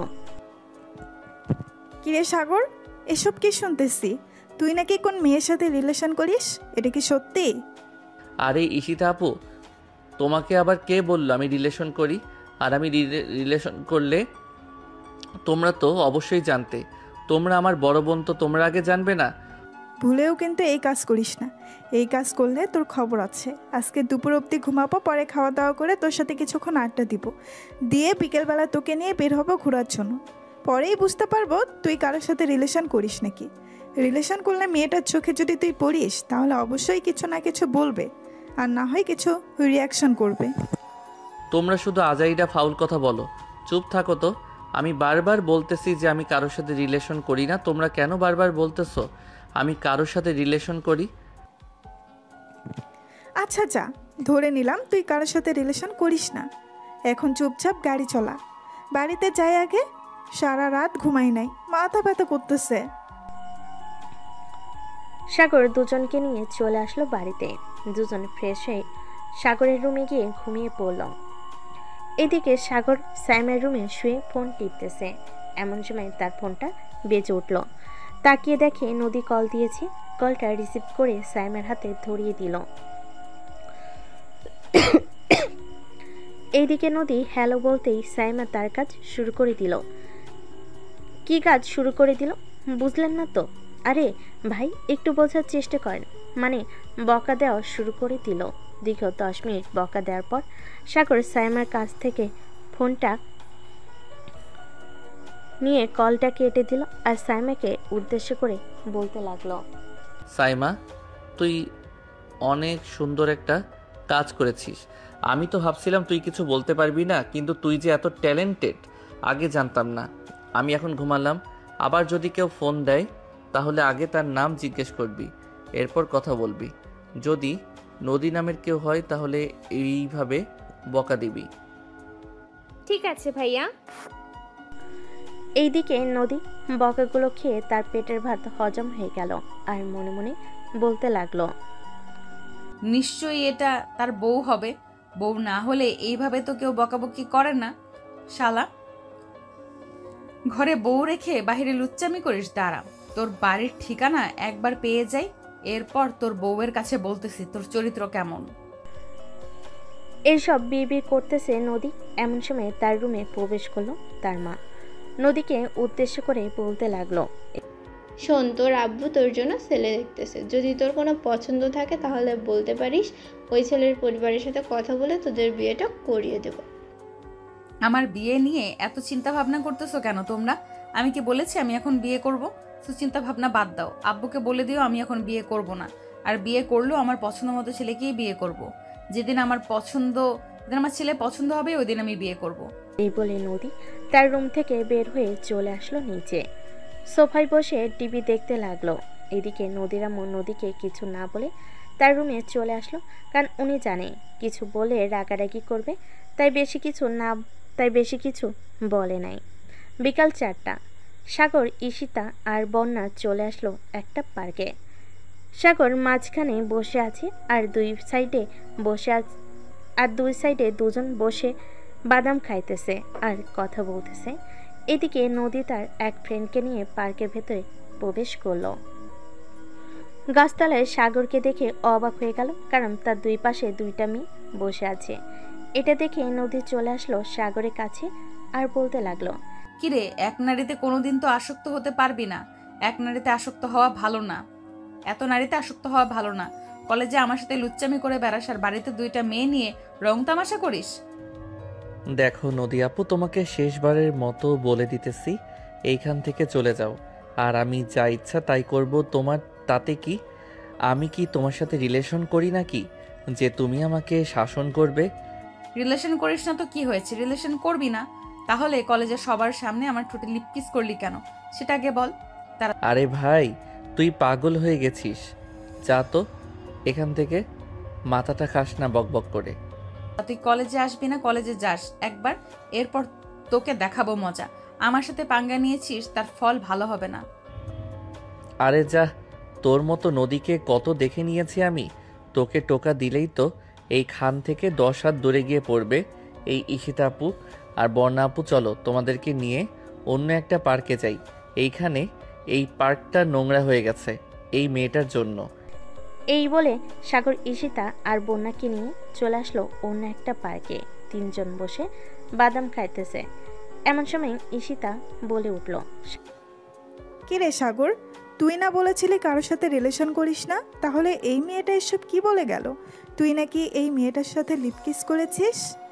আরে ঈশিতা আপু, তুমি আমাকে বিশ্বাস করো না? আর এই মেয়েটা হচ্ছে কলেজের সবচাইতে খারাপ মেয়ে। তুমি চাইলে কালকে আমার সাথে আমাদের কলেজে যেতে পারো। কাউকে জিজ্ঞেস করলে এই মেয়ের বায়োডাটা বলে দিবে। কি জিনিস দেখাবি দেখা, আর চিৎকার দিব কিন্তু। তুই দেখা, আমরা দেখতে চাই কি দেখাবি। সাগর তার 2টা শার্টের হাতা উপরে তুলতেই ঈশিতা আর বন্যা অবাক হয়ে গেল। সাগরের দিকে একবার তাকাচ্ছে, আরেকবার হাতের দিকে তাকাচ্ছে তারা। সাগরকে উদ্দেশ্য করে বলতে লাগলো, কি ব্যাপার সাগর, তোর এইরকম অবস্থা হয়েছে কিভাবে? তোমাদেরকে একটা জিনিস দেখানোর আছে, ওইটা দেখে কিন্তু তোমরা চিৎকার দিবে না। ঈশিতা আপু, একটু আগে যে মেয়েটা আমাকে বলল না আমি তাকে লিপ কিস করেছি, ওই মেয়েটা আমার এই রকম অবস্থা করেছে। শুধু আমার না, আরও অনেক ছেলের জীবন নষ্ট করেছে এভাবে। সো এখন তুমি বলো এই মেয়েটাকে কি করা যায়? তুই আমাদেরকে একটু আগে বললি না কেন? আমাদেরকে একটু আগে বললে তো ওই মেয়েটাকে একেবারে সাইজ করে ফেলতাম। তোর গায়ে হাত তুলেছে, কত বড় সাহস মেয়েটার! থাক, কিছু করতে হবে না। যা করার আমি করে দিয়েছি। এটার জন্যই তো দেখো না আমার পিছনে লেগে আছে, মানুষের সামনে আমাকে পাইলেই হইছে এইরকম কথা বলে। তুই চিন্তা করিস না, আর একবার যদি এই মেয়েটা আমাদের সামনে পড়ে যায় তাহলে এই মেয়েটার অবস্থা আমরা খারাপ করে দিব। তোর হাতের অবস্থা তো এখন পুরো খারাপ অবস্থা। ওষুধ খাস না নাকি?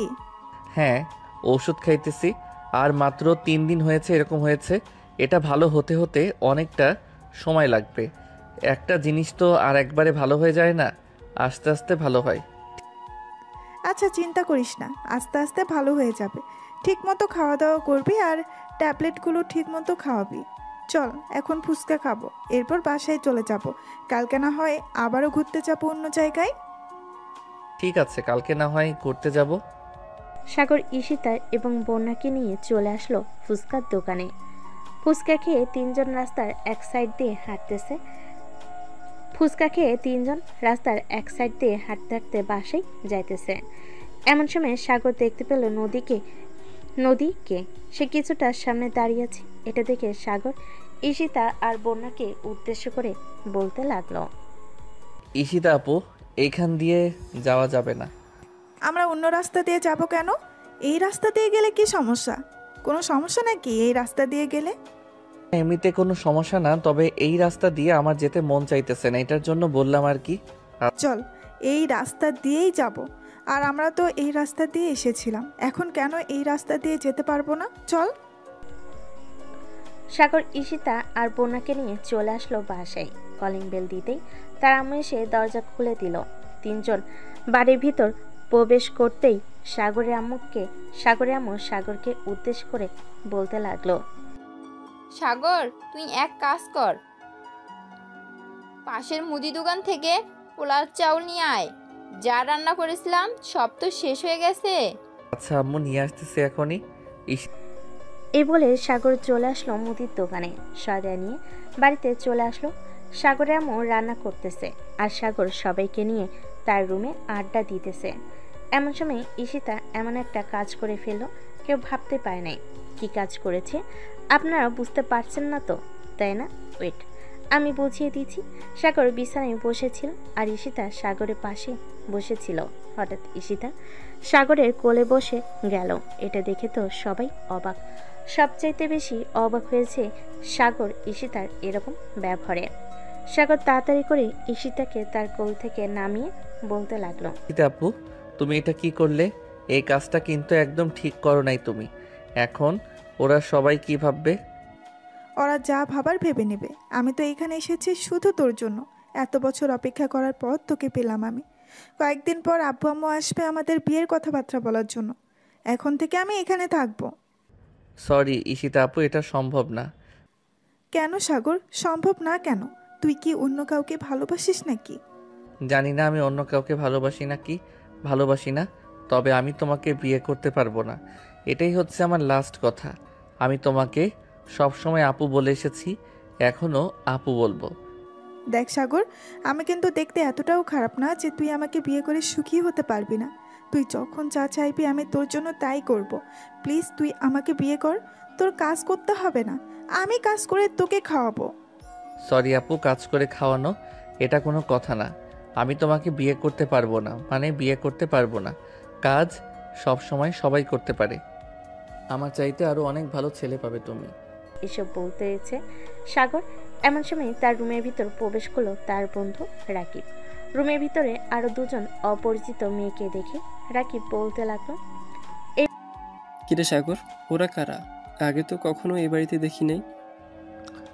এটা হচ্ছে আমার চাচাতো বোন ঈশিতা, আর এটা হচ্ছে আমার মামাতো বোন বর্ণা। আচ্ছা, এনে তোর জন্য আম্মু বিরিয়ানি রান্না করে পাঠিয়েছে। রাত হয়ে গেছে তো, তাই আর আমি আম্মুকে বলছি আসতে হবে না, আমি নিয়ে এসেছি। কালকে সকালে হয়তো আম্মু আসবে। ও আচ্ছা, বসো এখানে, সবাই মিলে গল্প করি। না রে সাগর, গল্প করলে হবে না। আপু দোকানে একা আছে, আমাকে যেতে হবে। আপুকে সাহায্য করতে হবে হাতে হাতে। ঠিক আছে, যা তাহলে তুই, আর কালকে আন্টির সাথে তুইও চলে আসবি। আচ্ছা, এখন তাহলে যাই, আর তাড়াতাড়ি খেয়ে নে, না হলে ঠান্ডা হয়ে যাবে খাবারটা। বলে রাকিব ওইখান থেকে চলে গেল। এদিকে বন্যা সাগরকে উদ্দেশ্য করে বলতে লাগলো, সাগর, এই ছেলেটা কি তোর ফ্রেন্ড? হ্যাঁ, ছেলেটা আমার বেস্ট ফ্রেন্ড, খুবই ভালো, আমাকে সব সময় সাহায্য করে। রিলেশন করবে নাকি তার সাথে? না রে, আমি রিলেশন করব না। বাড়ি থেকে যার সাথে আমার বিয়ে দেবে তাকেই আমি বিয়ে করব। ও আচ্ছা, হ্যাঁ বিয়ে করবি কর, সমস্যা নাই, তবে দাওয়াত দিস কিন্তু। দাওয়াত না দিয়ে বিয়ে করে ফেললে পেটে কিন্তু পরে গুড়গুড় করবে। আমরা বিয়ে করব আর তোকে দাওয়াত দেব না, এটা কোনো কথা হলো? সবার আগেই তোকেই দাওয়াত দেব, যাতে তুই আমাদের বিয়ের সকল দায়িত্ব নিতে পারিস। আমাদের তো আর বড় ভাই নেই বা ছোট ভাই নেই, আমরা তো পরিবারের একমাত্র মেয়ে। হ্যাঁ জানি জানি, তোরা পরিবারের একমাত্র মেয়ে। যাক, ভালোই হয়েছে। এখন এক কাজ কর, তোরা তোদের রুমে গিয়ে বসে কথা বল, আমি একটু ঘুমাই, আবার রাতে গেম খেলবো বন্ধু বান্ধবদের সাথে। আমরা থাকতে তুই আবার ঘুমাবি? তোকে ঘুমাতে দিলে তো তুই ঘুমাবি? তোকে ঘুমাতেই দেব না। উঠ, আমাদের সাথেই গল্প কর, আর না হয় আমাদেরকে গেম খেলা শেখা, তোর সাথে গেম খেলবো। ঠিক আছে, তাহলে তোমরা মোবাইলে ফ্রি ফায়ার গেমটা ডাউনলোড করো, আমি তোমাদেরকে সকল কিছু শিখিয়ে দিতেছি। সাগর দুজনকে শিখিয়ে দিয়ে গেম খেলতে লাগলো, তিনজন মিলে। রাত 10টা, সবে মিলে খাওয়া দাওয়া করে যার যার রুমে গিয়ে শুয়ে পড়ল। চলুন নদী কি করতেছে দেখে আসি। এদিকে নদী বিছানায় একবার এই পাশ করতেছে তো আরেকবার ওই পাশ করতেছে, কিন্তু তার চোখে ঘুম আসছে না। মনের মধ্যে শুধু একটা কথাই ঘুরপাক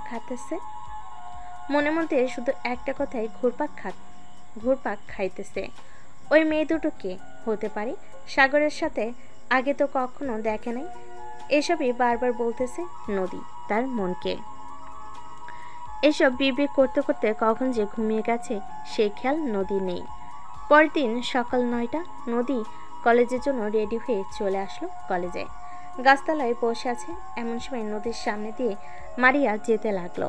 মারিয়াকে ডাক দিয়ে বলল, কিরে মারিয়া, আমাদের বন্ধুত্বটা কি এখানেই শেষ করে দিয়েছিস নাকি? তুই তো জানিস আমি কিরকম মেয়ে, সব কিছু জেনে বুঝেও তুই আমার সাথে কথা বলতেছিস না। দেখ নদী, মানুষ কিন্তু আপডেট হয় দিন দিন, কিন্তু তোর মধ্যে কোনো আপডেট নেই, আর থাকবে কি করে? তুই তো এমনিতেই দেমাগি নিয়ে তোর রূপের অহংকার দেখিয়ে সবার সাথে খারাপ ব্যবহার করিস। আমি আর চাই না তোর সাথে মেলামেশা করতে। তুই একবার সাগরের হাতের দিকে তাকিয়ে দেখিস, সাগরের হাতের অবস্থা কীরকম হয়েছে। ভাবতেই কেমন যেন শরীরের লোম দাঁড়িয়ে যাইতেছে। এসব বলতেছে মারিয়া। এসব বলে ওইখান থেকে চলে আসলো ক্লাসরুমে। এদিকে নদী গাছতলায় বসে বসে মনে মনে ভাবতে লাগলো, আমি সত্যিই অনেক স্বার্থপর হয়ে গেছি। নিজের অহংকারের জন্য আমি সবকিছু করতে পারি। সাগরের হাতের অবস্থা এখন কেমন আমাকে জানতে হবে। এসব বলতে বলতে নদী ওইখান থেকে উঠে চলে আসলো কলেজের বাইরে। একটা রিক্সা নিয়ে চলে আসলো বাসায়। কলিং বেল দিতে তার আম্মু এসে দরজা খুলে দিল। নদীকে চলে আসতে দেখে বলতে লাগলো, কিরে নদী, তুই চলে এসেছিস কেন? এমনিতেই চলে এসেছি, ভালো লাগতেছিল না এটার জন্য। আম্মু আমাকে একটা হেল্প করতে পারবে? কেমন হেল্প? যদি ভালো হেল্প হয় তাহলে আমি করতে রাজি আছি, আর যদি খারাপ হয় তাহলে আমি একদমই রাজি না। ভালো হেল্প করতে পারবে তুমি? ওই যে তোমাকে ওই দিন একটা ভিডিও দেখিয়েছিলাম না, একটা ছেলের হাত আমি পুড়িয়ে দিয়েছিলাম, ওই ছেলেটার ফোন নাম্বার দিতেছি। তুমি একটু ওই ছেলেটাকে ফোন দিয়ে তার ঠিকানাটা নিতে পারবে? আমি তার বাড়িতে গিয়ে দেখা করতে চাই, তার হাতের অবস্থা দেখতে চাই এখন কেমন। এইভাবে জিজ্ঞেস করলে তো কোনোভাবে বাড়ির ঠিকানা দিবে না। তুই এক কাজ কর, বিকেলে যদি তার দেখা পাস তাহলে তার পিছু পিছু করে তার বাড়িতে চলে যাবি। আর ছেলেটার জন্য কিছু একটা করতে হবে। ছেলেটার হাতের অবস্থা এখন কেমন এসব তো আমি জানি না। এটার জন্যই তো তোমাকে বললাম তুমি একবার সাগরকে কল দাও, দেখো সাগরের ফোন কে ধরে। যদি তার আম্মু বা অন্য কেউ ধরে তাহলে তার বাসার ঠিকানাটা জেনে নাও। আচ্ছা, আমি ফোন দিতেছি, দেখি কে ফোন রিসিভ করে। এ বলে নদীর আম্মু কল দিল সাগরকে। বেশ কিছুক্ষণ পর সাগর কলটা রিসিভ করে হ্যালো বলতেই ওপাশ থেকে নদীর আম্মু বলতে লাগলো, হ্যালো সাগর, আমি তোমার ম্যাডাম বলছিলাম, তোমার হাতের অবস্থা এখন কেমন? ম্যাডাম, আমার হাতের অবস্থা মানে বুঝলাম না, আপনি কি বলতে চাইছেন? আর আমার হাত কখনো দেখছেন নাকি আপনি? হ্যাঁ, আমি দেখেছি, গত পরশুদিন তোমার হাত দেখেছি আমি। তোমার হাতের অবস্থা এখন কেমন? ডাক্তার দেখিয়েছো তো ঠিক মতো? হ্যাঁ ডাক্তার দেখাইছি। আর আমার নাম্বার কোথায় পাইছেন? আমার নাম্বার তো কলেজে কোথাও দেওয়া ছিল না।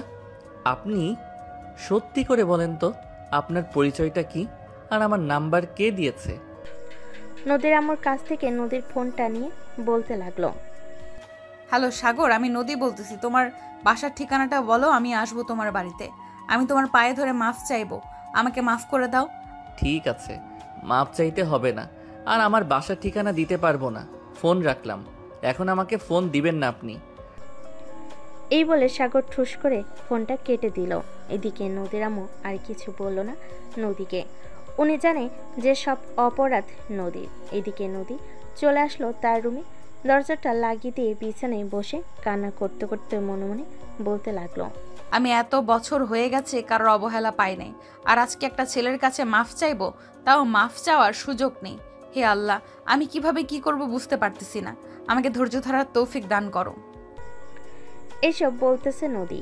দেখতে দেখতে দুপুর গড়িয়ে বিকেল হলো। বিকেলে সাগর সবাইকে নিয়ে চলে আসলো একটা পার্কে।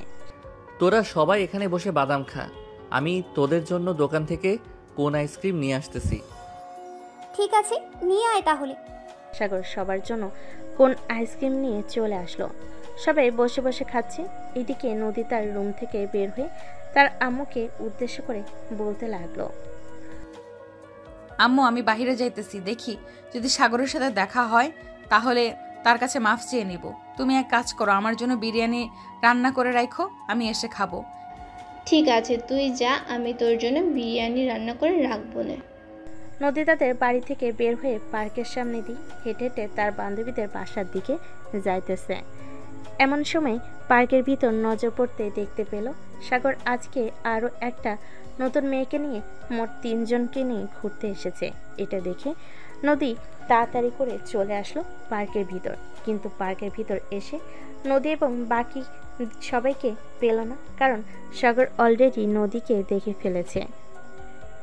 এটা দেখে সাগর তাড়াতাড়ি করে সবাইকে নিয়ে ওইখান থেকে পিছনে গেট দিয়ে চলে আসলো বাইরে। হঠাৎ সাগরের এরকম আচরণ দেখে ঈশিতা সাগরকে উদ্দেশ্য করে বলতে লাগলো, কি ব্যাপার সাগর, তোর হঠাৎ কি হয়েছে? আমাদেরকে এরকম ভাবে নিয়ে আসলি যে? একবার ভিতরের দিকে তাকিয়ে দেখো, ওই যে একটা কালো বোরকা পরা মেয়ে, তার মুখটা দেখতে পাচ্ছ? বলো তো কে হতে পারে? নিশ্চয়ই ওই মেয়েটা, তাই না? দাঁড়া, আমি ওই মেয়েটাকে একটা শিক্ষা দিয়ে আসতেছি।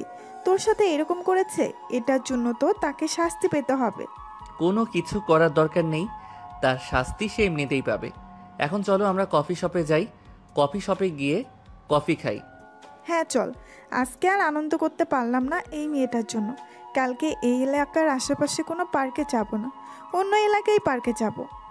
কে আর জানো তো এই মেয়েটা যে এখানে চলে আসবে। আচ্ছা চলো যাও যাক এখন। এই বলে সাগর সবাইকে নিয়ে চলে আসলো কফি শপে।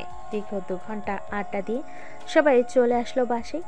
এইদিকে নদী মন খারাপ করে তার বান্ধবীদের বাসায় গিয়ে আবারও চলে আসলো তাদের বাসায়। রুমের ভিতর বসে আছে চুপচাপ, কার সাথে কোনো কথা বলছে না। এটা দেখে নদীর আম্মু কিছুটা টেনশনে পড়ে গেল। নদীর আম্মু ফোন দিল নদীর মামাকে। বেশ কিছুক্ষণ পর নদীর মামা কলটা রিসিভ করলো আর বলতে লাগলো, হ্যালো আপু, বলো কি হয়েছে? শোন, আমি কি বলি, ওই দিন যে নদী একটা ছেলের নাম্বার দিয়েছিল না, ওই ছেলেটার নাম্বার লোকেশন ট্র্যাক করে দেখতো তাদের বাড়ির ঠিকানাটা বের করা যায় কিনা, বা ওই ছেলেটার বাড়ি কোন জায়গায় তা দেখা যায় কিনা। ওই ছেলেটার বাড়ি হচ্ছে তোমাদের এলাকায়, রহমত প্লাজা বললেই নিয়ে যাবে ওই বাড়িতে। তারা থাকবে, তবে কয়তলায় থাকবে এটা আমি বলতে পারছি না। তোমাকে একটু খোঁজখবর নিয়ে জানতে হবে কয়তলায় থাকে। আচ্ছা, এতটুকু জেনেছি, আপাতত এতটুকু দিয়ে কাজ হয়ে যাবে। আমি বাকিটা দেখে নিতেছি কি করা যায় বা কিভাবে তার বাড়ির ঠিকানাটা পাওয়া যায়। এই বলে নদীর আম্মু কলটা কেটে দিয়ে ওইখান থেকে চলে আসলো নিচে তার রুমে। বোরকাটা পরে বের হয়ে গেল বাইরে। রহমত প্লাজার উদ্দেশ্যে রওনা দিল। বেশ কিছুক্ষণ পর চলে আসলো রহমত প্লাজার সামনে। এসে দেখে প্রায় 10 তলার মতো একটা বাড়ি। এটা দেখে নদীর আম্মু পাশে থাকা দোকানদারকে উদ্দেশ্য করে বলতে লাগলো, আচ্ছা ভাই, আপনার এই বাড়িতে তো সাগর নামের একটা ছেলে থাকে, কয় তলায় থাকে আপনি বলতে পারবেন?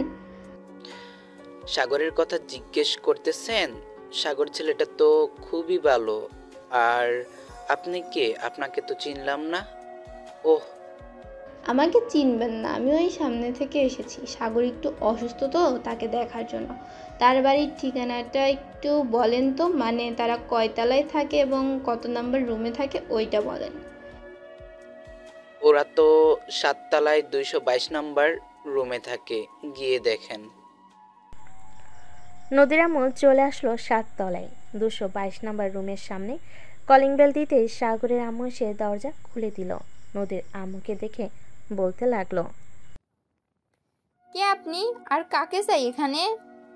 এই বাসায় কি সাগর থাকে? হ্যাঁ, এ বাড়িতে সাগর থাকে। তাকে খুঁজতেছেন কেন? আর আপনার পরিচয় দেন। আমি হচ্ছি নদীর আম্মু। আপনি আমাকে চিনবেন না, সাগর নদীকে খুব ভালো করে চিনে। আমি সাগরের হাত দেখতে এসেছি, তার এখন কি অবস্থা তাকে একটু ডেকে দিবেন?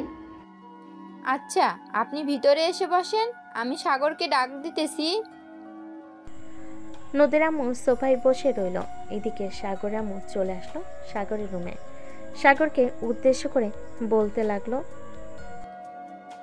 এই সাগর, নদী নামের একটা মেয়ে আছে, তার আম্মু এসেছে। তুই একটু নিচে আয় তো, আমি তো চিনতে পারতেছি না কে। সাগর চলে আসলো তার আম্মুর সাথে। নিচে এসে দেখে নদীর আম্মু বসে আছে। নদীর আম্মুকে দেখে সাগর বলতে লাগলো, আসসালামু আলাইকুম আন্টি, কেমন আছেন? আর আপনি আমাদের বাসা চিনলেন কি করে? ওয়ালাইকুম আসসালাম, আলহামদুলিল্লাহ ভালো আছি। তোমাদের বাসা চিনেছি এটা না হয় পরে বলতেছি, আগে তোমার হাত দুইটা দেখি। তোমার হাত দেখার জন্য আমি এসেছি। সাগর তার দুইটা হাত দেখাতে নদীর আম্মুর চোখ দিয়ে দুফোঁটা পানি গড়িয়ে পড়ল আর বলতে লাগলো, সরি বাবা, তুমি আমার মেয়েকে মাফ করে দিও। আমার মেয়েটা আগে কখনো এরকম ছিল না, কলেজে যাওয়ার পর থেকে এরকম হয়ে গেছে। এখন সে তার নিজের ভুল বুঝতে পারছে। আচ্ছা, আমি আপনার মেয়েকে মাফ করে দিলাম। আম্মু তোমরা কথা বলো, আমি এখন রুমে যাই। এই বলে সাগর চলে গেল তার রুমে। এদিকে নদীর আম্মু সাগরের আম্মুকে উদ্দেশ্য করে বলতে লাগলো, আপনার কাছে একটা রিকোয়েস্ট করব, রিকোয়েস্ট রাখবেন? হ্যাঁ বলেন, রাখার চেষ্টা করব। আমার মেয়ের জন্য যেহেতু আপনার ছেলের হাতের এরকম অবস্থা হয়েছে, আমি আমার মেয়েকে আপনার ছেলের হাতে তুলে দিতে চাইতেছি। আপনারা কি আমার মেয়েকে আপনার ছেলের জন্য গ্রহণ করবেন? দেখেন, এটা তো আমি বলতে পারতেছি না, এটা আমার ছেলে বলতে পারবে। সে যদি চায় অবশ্যই আপনার মেয়েকে আমরা নিয়ে আসব। এই নেন আমার ফোন নাম্বার, আপনি সাগরের সাথে কথা বলে আমাকে জানাবেন। আর সাগরকে ভালো একটা ডক্টর দেখাতে হবে। আপনি আজকে রাত্রে আমাকে জানিয়ে দেবেন, আমি কালকে এসে সাগরকে নিয়ে যাব ভালো ডাক্তার দেখানোর জন্য। ভালো ডাক্তার দেখানোর জন্য নিয়ে যেতে হবে না, সাগর ডাক্তার দেখিয়েছে। আশা করি কয়েকদিনের মধ্যে সব কিছু ঠিক হয়ে যাবে। আপনি বসেন, আমি আপনার জন্য কফি নিয়ে আসতেছি। না, এখন কফি খাবো না। মেয়েটার বাসায় একা আছে, কি করতেছে কে জানে। আমি এখন চলে যাই, আপনি রাত্রে আমাকে জানাবেন। এ বলে নদীর আম্মু চলে গেল তাদের বাসায়। কলিং বেল দিতেই নদী এসে দরজা খুলে দিল। তার আম্মুকে দেখে বলতে লাগলো, কি ব্যাপার আম্মু, তুমি কোথায় গিয়েছিলে? সাগরদের বাসায় গিয়েছিলাম। তুই মোটেও ভালো কাজ করিস নাই, সাগরের হাত একবারে না দেখার মতো অবস্থা। আম্মু আমাকে নিয়ে যাইতে, আমি সাগরের কাছে মাফ চাইতাম। দেখি রাত্রে সাগরের আম্মু আমাদেরকে কি জানায়। আমি সাগরের সাথে তোর বিয়ে দিতে চাইতেছি, তোর কোনো আপত্তি আছে নাকি? না, আমার কোনো আপত্তি নেই। দেখো সাগরের আম্মু কি বলে। দিকে সাগরের আম্মু চলে আসলো সাগরের রুমে। এসে দেখে সবাই কথা বলতেছে। সাগরের আম্মু সবার সামনে সাগরকে উদ্দেশ্য করে বলতে লাগলো, সাগর, নদীর সাথে আমি তোর বিয়ে দিতে চাইতেছি, তুই কি রাজি আছিস? রাজি থাকলে বল, আমি তার আম্মু আব্বুর সাথে কথা বলবো। আম্মু, তোমাদের যে মেয়েটা পছন্দ হবে আমি তাকেই বিয়ে করতে রাজি আছি। আমার কোনো পছন্দ নেই, তুমি কথা বলতে পারো। আচ্ছা, আমি নদীর আম্মুকে বলে দিতেছি। কালকে তার মেয়েকে নিয়ে এবং তার পুরো পরিবার চলে আসার জন্য। কালকে তোদের বিয়ে হবে। মানে চাচি এসব কি বলতেছেন? আজকে কথা বলবেন আর কালকে তাদের বিয়ে? কোনো মজা করতে পারবো না, এটা কিভাবে হয়? এমনিতেই হবে ঈশিতা মা, এমনিতেই হবে ঈশিতা মা। আমি চাই না আমার ছেলের বিয়েটা বড় করে অনুষ্ঠান করে দিতে, আর আমার মেয়ের বিয়েটাও এরকমভাবে দেব। অনুষ্ঠানের চাইতে ভালো হবে তাদের হাতে তুলে দেওয়া। সাগরের আম্মু আরও কিছুক্ষণ কথা বলে চলে গেল তার রুমে। ফোনটা হাতে নিয়ে জানিয়ে দিল নদীর আম্মুকে। রাতে খাওয়া দাওয়া শেষ করে সাগর তার রুমে বসে আছে। এমন সময় ঈশিতা এসে বলতে লাগলো, আচ্ছা সাগর, তাহলে তুই বিয়ে করে ফেল। আমরা আর এখানে থেকে কি করব? আমরা চলে যাই। তোর জন্য এসেছিলাম, কিন্তু আমার ভাগ্যটা খারাপ, আমি তোকে পেলাম না। দেখো ঈশিতা আপু, তোমার ভাগ্য খারাপ না, আল্লাহ হয়তো আমার চাইতে আরও উত্তম কাউকে তোমার জন্য রেখেছে। এটার জন্যই তো আমার সাথে তোমার মিল হয় নাই। হ্যাঁ হতে পারে। আচ্ছা তুই তাহলে ঘুমা, এখন রাত অনেক হয়েছে, আমরাও ঘুমাই। কালকে আবার তোর বিয়ে, হালকা পাতলা তো একটু মজা করতে হবে। এই বলে ঈশিতা চলে গেল সাগরের রুম থেকে। এদিকে সাগর ঘুমের দেশে পাড়ি জমালো। পরের দিন সকাল 10টা। নদীর আব্বু আম্মু এবং নদী চলে এসেছে। এদিকে নদী সবার সাথে কথা বলতেছে। সাগর নদীর আশেপাশে আসতেছে না, যাতে নদী তার কাছে মাপ না চাইতে পারে। দেখতে দেখতে সারাদিন মজা করতে করতে কেটে গেল। রাতে খাওয়া দাওয়া শেষ করে সবাই বসে আছে আর কথা বলতেছে। এমন সময় কলিং বেলটা বেজে উঠল। স্যামি গিয়ে দরজা খুলতে দেখতে পেল কাজী সাহেব দাঁড়িয়ে আছে। কাজী সাহেবকে দেখে ভিতরে নিয়ে আসলো। বেশ কিছুক্ষণ পর কাজী সাহেব তার সকল কিছু লেখালেখি শেষ করে দুজনের বিয়েটা পড়িয়ে দিয়ে তার টাকাটা নিয়ে চলে গেল। রাত প্রায় 1টা।